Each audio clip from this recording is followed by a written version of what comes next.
So the first module we're going to take a look at is a Power Pack Smart heading. And the reason I like this heading is you can have a main heading, a subheading, description, a separator, a video, an image, an icon. There's so many things you can do just with this one heading other than just having a heading. And if you don't want any of that, you can just have a heading. So what we're going to do is we're going to take a look at, first of all, the heading. So as a generic heading, it'll always import these two words. So we're going to go to title and we're going to go online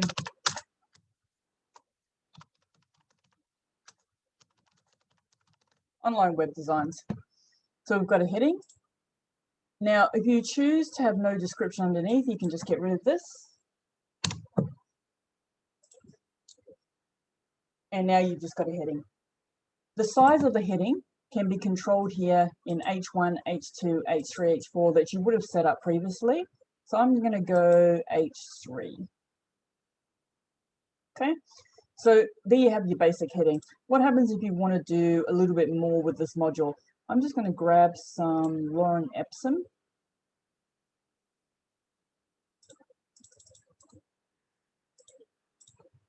Now under the General tab, scrolling down, you'll get to description, which you can't really miss. I'm going to paste my fake content. And there we have my content. So now we've got a heading with some content. And like I said, it's one of the great things I like about this heading. Now we can style this a little bit more. What I'm going to do is I'm going to, under the General tab, so you can see which tab you're on by the white space, I'm going to go back to General tab. I'm going to come down here to dual heading, and I'm going to click yes. Now what I'm going to do is remove this, and I'm actually going to pull this guy down here, and I'm going to put about save. Okay, so now I've got a main heading, a subheading, and a description. So I'm going to click on it again. Now you've got two options here. You've got inline and stacked. Stacked will put this beside this if the font is small enough. So let's go back up to inline and select a really small font. And now you can see that it's inline. And the reason you can do this is you can color one heading, then color another heading. And it saves you needing to learn HTML, which would be the other way to color the heading. Now, that's inline. Let's go back to stacked. And I'm going to go back up to here. I'm going to make it about an H3. Now, I'm going to scroll a little bit further down, and you're going to see enable link.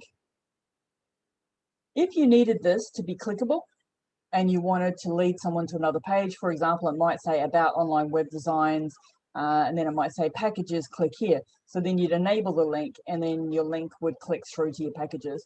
I'm going to leave it on no. Another good thing that you can do if you were to put a link in here is click new window. So what happens is if someone clicks on that link, a new window opens up. If they don't like that page, they can close it down and they're back on the original page. So that's your content for your heading and for your description. Now we're going to come to separator. So you've got inline, line, icon with image, line with icon image. So let's look at all the different ones. So inline, it's not too shabby. I don't dislike it. More line will show up the smaller your font is. So if we click back to your General tab and go, for example, say H6, you're going to get a little bit more emphasis on your line like that. So I'm going to go back to H3. And if your font's too big, you might not get any line at all. So let's go H1, which is the biggest. So now you've got no line at all. H2, no, H3. Now your line's starting to show up. So we go back to separator. Now we're just going to go line. Cool. And it's now positioned, as you can see here, below the heading. We click this drop-down box. We can go above the heading, between the dual heading, below the description. Now, if you wanted to leave it there and you think, oh, well, actually that line's not quite long enough, you can come down here to width and change it to, say, 300. Now your line's just gotten bigger. I'm going to pop it back to 100 and I'm going to put it below heading. Well, it's nice. If I wanted a little bit longer, I could go 200 and there you have it. Now, line style, you've got dashed, you've got dotted, and you've got double, which you're not going to see unless you come down to height and, for example, make it 5. You need a little bit more width to get that second line. I'm going to go back to solid, and I'm going to go back to 1. Color. Now, if you didn't want this particular color, you can come to the color, go down to your presets, click on, for example, red. And now you've got a colored separator. So if you want to go back to the generic color that was there before, just click this, and then it goes back. If you want to put the color back, just come in and click there. I'm going to leave it like that. Now, margins are the distance around the separator. Keeping in mind this is all in relation to the separator tab because that's what we're on. So we're looking at the space here and the space here. And how we know this is if I put it 100, now all of a sudden I've got this gaping space. If I put 100 here, okay, so I'm going to go back to 10 and back to 10. If you want a little bit more breathing room, you can go, for example, 20. But I think 10 looks good. Most of the time, the default settings are actually quite accurate. Okay, so that's a separator. Let's go icon. Still positioned below the heading where it was previously set. We've got an icon library. So select icon, and you've got access to all these icons. There's probably easily about 200 or 300 icons in there. So I'm going to pick smiley face. We've now got an icon as a separator. Want to make the smiley face a bit bigger? We're on icon size. Don't forget to look at your drop down box so you know where you are. You can go 40. Now we've got a big icon. What color do you want to make the icon? Just made it red. Want to go back to your default color? Click here. If you want a completely new color that's not in your library, you can come around, drag it around, find your color, hit your little plus button. You've now got a new saved color in your library. Not a fan of purple, so I'm actually going to get rid of that. Back to the default color. Background color. Let's go, actually we might go red. Now, some of these settings I don't ever play with because I don't find them necessary, but let's have a look so you know what's going on. Let's go 40 with the border width. And we're going to make it solid. Okay, so that's if you want to add a bit of padding around the border. Personally, I never touch that setting. I don't find it necessary. You don't want to turn your website into something ugly, so I'm going to set it back to none. Rounded corners, that's in relation to padding yet again. And margin is space above here and here. So I'm going to go back up. Now, what happens if you've got your own icon and it's on your computer? Come down, click on custom image. Click on select photo. So I'm going to go into my library where I've already got one saved. I'm going to come down, I'm going to grab this one. Select photo, wait.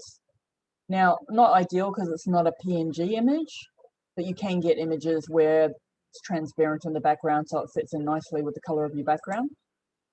Click on this.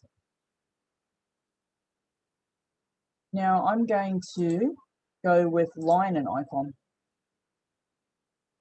Now, I don't want my lines touching my icon, so I'm going to come down.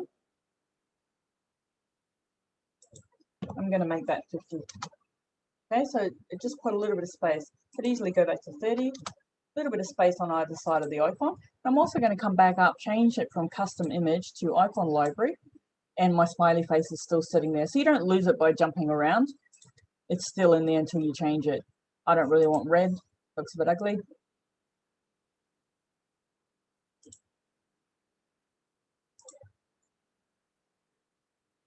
Another setting in there somewhere. Background color, goodbye. Okay, so that looks pretty cool.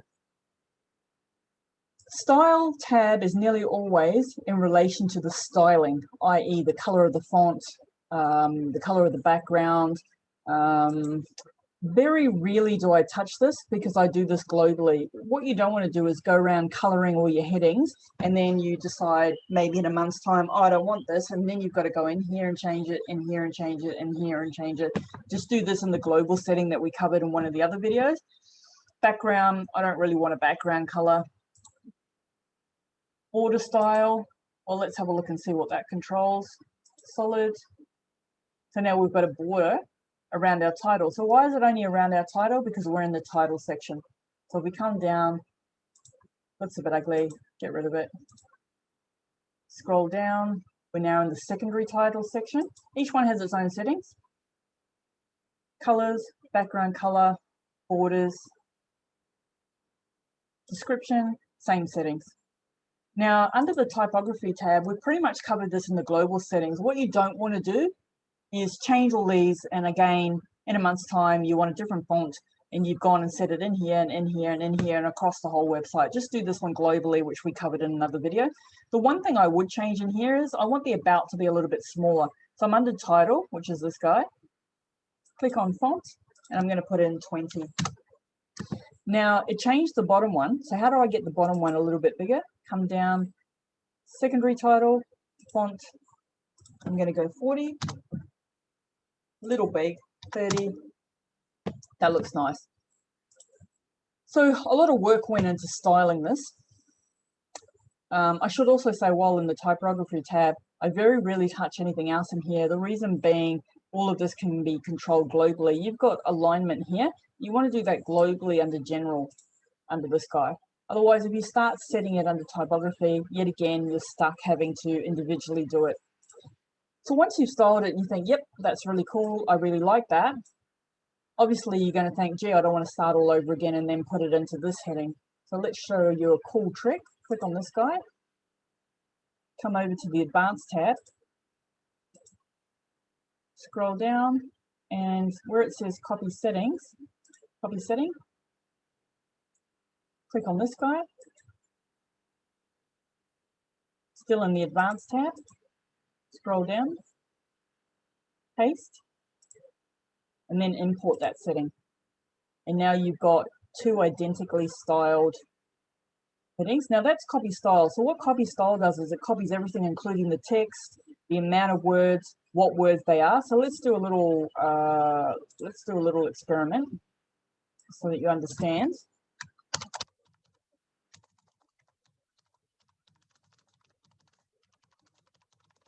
Okay. So we're going to grab this, go to the Advanced tab, come down, copy setting, click on here, scroll down, paste, and import. So it copies it identically. The only reason it hasn't copied this border is because this is done in a column setting somewhere else. So what happens when you've got the right text in here, the right text in here, but you want this one to look like this one? So let's have a look. First of all, we'll style this one.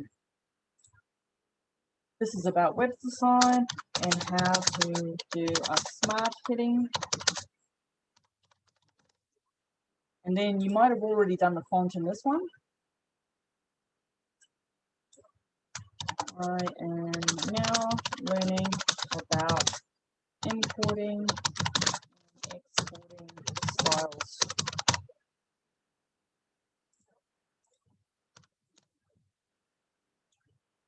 And that one might have been like that. Okay. So you've come along, you've played around with this style, you've played around with that style, you've played around with that style, and you've gone, you know what, this is the one I like, but I don't want my text to change. Okay, so it's important that you remember this. Click on here, go to the Advanced tab, scroll down, and you want copy style. So copy settings is everything, word for word. Copy style sometimes takes a minute, so you've got to be patient. All right, come in here, scroll down, paste, import. Okay, so now it's identically set up the styling, but it hasn't changed the word. Same with this one. Let's do this one. Paste, import. Okay. Next thing we need to cover is why is this one long, this one short, and this one short. And I see this on websites all the time, especially on web designers who are advertising that they're looking for clients and they don't even have aligned padding. And as a web designer, I look at this constantly. So what to do? Well, I want a border, so I'm going to put this in the column settings. So if you see this little guy here, you've got edit column, you've got duplicate, you've got settings. Click on edit column and then go to column settings. You can grab them and move them over. Now, the only one that we're going to touch is the style setting, and we're going to scroll down and then we're going to see border, right, which is the border around here. I'm going to open the general tab, go to solid, right, and now each one has a border. They look really nice and smart. They're uniform. This one's got a different icon, which is fine, but I don't want my columns all uneven. So we're going to come back up to column setting. Then we're going to click on this guy, equalize height under the style tab. Yes. So now we've got perfectly aligned columns, each with a border and a nice space in between. Then we want to hit save. Now the only other tab we need to go over is the advanced tab. So under advanced, the only thing that you need to concern yourself with inside the advanced tab is animation. You might want fade right, for example. So if you watch this guy over here, slide up. You don't want a lot of animation. It looks a bit ridiculous if you get a bit carried away. Flash, shake. Okay. It can also slow down your page loading times if you've got too much animation. So you've got animation that you can play with there. Delay is the amount of time before it appears on the screen. And then duration is if you want to slow it right down. So we'll click 5, for example. So then it doesn't shake as vigorously as if we put it on 0, where it shakes really rapidly. Coming down, the only other one that you need to know about is the import setting, which we've already covered. So that is a smart heading and all the different things that you could do with that. So there's some really cool stuff in there. And yet again, if you just wanted an ordinary heading, we just come back up, go into the general tab, turn off the dual heading, delete the content inside the description, go into the separator, turn it off,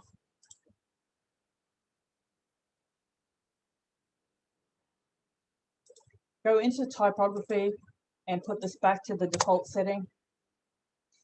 Come under here and go to advanced, copy style. Got to be patient with this one. Sometimes it's quick and sometimes it's really slow. Pop in here, scroll down, paste, import. It's not deleting the text because we did that manually, but if you watch this font,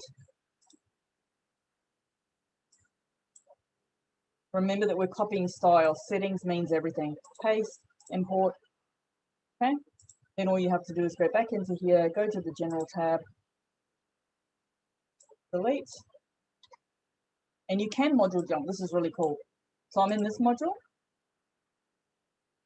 I can jump over to this module, and I can jump over to this module. So you don't have to close them after each run. Come down, delete the content, module jump back here, turn off the dual setting, turn off the dual setting, and now you've just got plain ordinary headings. So that's a smart heading.